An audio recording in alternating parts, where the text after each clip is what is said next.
এবার ভাটপাড়ায় উদ্ধার হলো আগ্নেয়াস্ত্র, 4টি আগ্নেয়াস্ত্র এবং 2টি কার্তুজ উদ্ধার করেছে ভাটপাড়া থানার পুলিশ। রবি পাসওয়ান নামে এক কুখ্যাত দুষ্কৃতীকে জিজ্ঞাসাবাদ করে এই আগ্নেয়াস্ত্র উদ্ধার হয়েছে।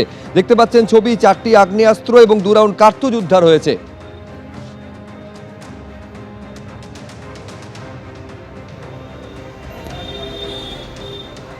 এবার কলকাতার 2 জায়গার ছবি দেখাবো, যেখানে যুবসাথী অর্থাৎ বেকার ভাতার জন্য ফর্ম বিলি হয়েছে আজ সকাল থেকে। ভবানীপুর এবং কসবার গীতাঞ্জলি স্টেডিয়ামের ছবি, সেখান থেকেও যুবসাথী প্রকল্পের জন্য এই বেকার ভাতার জন্য ফর্ম বিলি করা হয়েছে। দেখতে পাচ্ছেন ভবানীপুরের ছবি।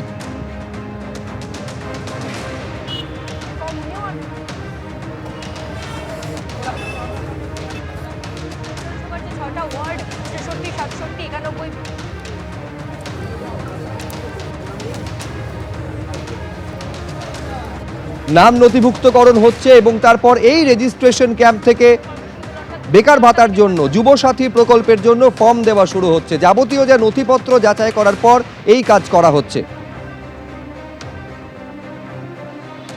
রাজ্য বাজেটে ঘোষণা করা হয়েছিল বাংলার যুবসাথী প্রকল্প চালু করা হবে এবং আজ সকাল থেকেই কিন্তু প্রত্যেকটি বিধানসভা এলাকায় শুরু হয়ে গেছে ক্যাম্প। এবং আমরা যেটা দেখতে পাচ্ছি, এই মুহূর্তে আমরা ভবানীপুর এলাকায় রয়েছি। কলকাতা পুরসভার 70 এবং 72 নম্বর এই 2টি ওয়ার্ড মিলিয়ে একটি ক্যাম্প এখানে তৈরি করা হয়েছে এবং প্রথম দিনেই বেশ কয়েকজন যারা এই প্রকল্পের অন্তর্গত হওয়ার যোগ্য তারা কিন্তু এই মুহূর্তে আসছেন, ফর্ম ফিল আপ করছেন, সেখানে খোঁজখবর নিচ্ছেন এবং অনেকে এখানে বসেই ফর্ম জমা দিয়ে যাচ্ছেন। এবং সেই জায়গাটায় দেখা যাচ্ছে যে এই মুহূর্তে প্রথম দিনের ক্যাম্পে যথেষ্ট সাড়া পড়েছে, কারণ এই যে প্রকল্পটি, সেই প্রকল্প অনুযায়ী 1,500 টাকা করে দেওয়া হবে তাদের যারা মাধ্যমিক বা সমতুল্য পরীক্ষায় উত্তীর্ণ হয়েছেন। এই মুহূর্তে স্কলারশিপ ছাড়া অন্য কোনো রকম আয়ের সংস্থান নেই, তাদেরকে সর্বোচ্চ 5 বছর পর্যন্ত এই প্রকল্পের অন্তর্গত করে 1,500 টাকা করে মাসে দেওয়া হবে। বেশ কিছু নিয়ম রয়েছে, বেশ কিছু ডকুমেন্টেশনের কাজ থাকছে, সেইগুলো বোঝানোর জন্য এখানে সাহায্য করছেন সরকারি কর্মচারীরা এবং তার পাশাপাশি কিভাবে পুরো প্রসেসটা হবে তার জন্য স্থানীয় জনপ্রতিনিধি, পৌরপ্রতিনিধিরাও আসছেন, তারাও সেই জায়গা থেকে কিন্তু কিছুটা সাহায্য করছেন। এবং এই মুহূর্তে গোটা রাজ্যের 294টি বিধানসভাতে বিভিন্ন জায়গায় এই ধরনের ক্যাম্প শুরু হয়েছে, যে ক্যাম্পগুলো চলবে 26 তারিখ পর্যন্ত।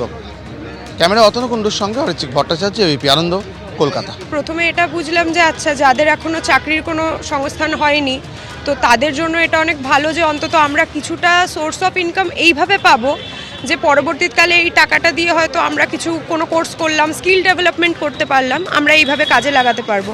তো সেই অনুযায়ী আমি এটাকে খুব ভালো চোখে দেখেছি। টাকাটা তো মানে কেউ এমনি এমনি দেয় না, দিদি যে দিচ্ছে এটাই অনেক। আর এই টাকা আমি সেভিংস করব, রেকারিং করে দিতে পারি বা পড়াশোনার কাজে লাগাতে পারি বা অনেক রকম কাজেই তো লাগে। এই টাকা 1,500 টাকাটা কম অ্যামাউন্ট নয়। এবার যারা বেকার ভাতার জন্য ফর্ম সংগ্রহ করতে এসেছিলেন তাদের বক্তব্য শুনলেন। স্থানীয় তৃণমূল কাউন্সিলর অসীম বসু কি বলছেন দেখুন। আমরা আমাদের যেহেতু নিত্য দৈনন্দিন মানুষের সঙ্গে যোগাযোগ আছে, আমরা সেই জায়গা থেকে যতটা খবর পেয়েছি আমরা করেছি। যদিও কথা ছিল রোববার করে হবে না, কিন্তু রোববারে ইনিশিয়াল স্টার্টিংটা হয়ে গেল।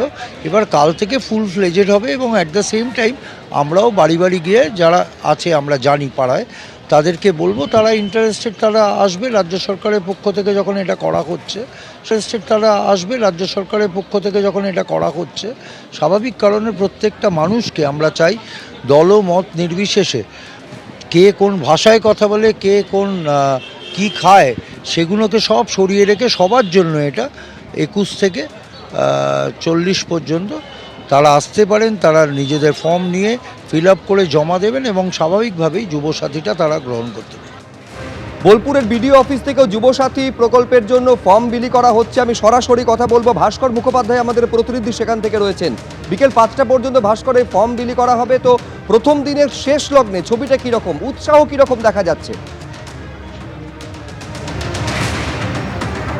দেখা একদমই যে সকাল থেকে উৎসাহ ছিল, কারণ আমরা যদি দেখি যে কতগুলো ফর্ম জমা পড়েছে সেখান থেকে পরিষ্কার বোঝা যাবে। এখানে 3টে কাউন্টার খোলা হয়েছে যুবসাথী প্রকল্পের জন্য নাম নথিভুক্ত করার। এই 3টে কাউন্টারে এখনও প্রায় 1200-র ওপর ফর্ম জমা পড়েছে এবং সেটা শুধু কেবল একটা পঞ্চায়েত এলাকা থেকে। এই বোলপুর বোলপুর ব্লকে প্রায় 9টি পঞ্চায়েত রয়েছে। এই পঞ্চায়েতগুলিকে এক এক করে ডাকা হচ্ছে। আজকে রবিবার রূপপুর পঞ্চায়েতকে ডাকা হয়েছে, সেখানে প্রায় 1200-র মতো জমা পড়েছে। এখন আমরা দেখতে পাচ্ছি বেশ কিছু মানুষ রয়েছেন এবং এরা শুধু যেমন যুবকরা যেমন এসছেন, অনেকে আবার যারা তাদের আত্মীয় পরিবার রয়েছেন বা বাবা রয়েছেন তারাও এসেছেন ছেলেদের জন্য, যারা ছেলেরা বাইরে পড়াশুনো করছে তাদের ফর্ম ফিল আপ করার জন্য এসছেন। এবং এখানে আমরা কথা বলবো, এই যে ইনি রয়েছেন, আপনি কার ফর্ম ফিল আপ করছেন? আমার এমনি না, আমার ইয়েটা করছি হ্যাঁ, ছেলের জন্য। ছেলের জন্য, ছেলে হুম। বাইরে থাকে। হুম, তো এইটা কতটা সাহায্য করবে আপনাকে? সাহায্য করবে। একদম, এই যে টাকা পাচ্ছেন, সাধারণ মানুষের সঙ্গে যখন কথা বলছি প্রত্যেকে একটা কথা বলছেন যে এই টাকা যে পাচ্ছি আমরা, এই টাকা সাহায্য সেটা আমাদের অনেকটা সাহায্য করবে। এবং অনেকে যেমন লোন রয়েছে, সেই লোনের ক্ষেত্রে অনেকে যারা যুবক যুবতী রয়েছেন তাদের বিশেষ করে পড়াশুনোর ক্ষেত্রে। এবং এই মুহূর্তে আরেকজন রয়েছে, আমরা কথা বলার চেষ্টা করবো তার সঙ্গে, যিনি ফর্ম ফিল আপ করছেন। আপনি তো ফর্ম ফিল আপ করছেন, এই টাকাটা কতটা সাহায্য করবে? এই টাকাটা আমাদের পক্ষে অনেকটা, এই টাকাটা পেলে আমরা খুবই সুবিধা, আমাদের খুবই ভালো হবে। কি কাজে ব্যবহার করবে? আমাদের মানে কি বলবো, আমাদের কাজে মানে আমাদের বিভিন্ন কাজে, আমাদের যে বেকার ছিল, আমরা যে মানে কিছু মানে আমাদের হাত খরচা বলে তো কিছু রয়েছে, সেক্ষেত্রে আমাদের কিছু একটা পাওয়া যাবে।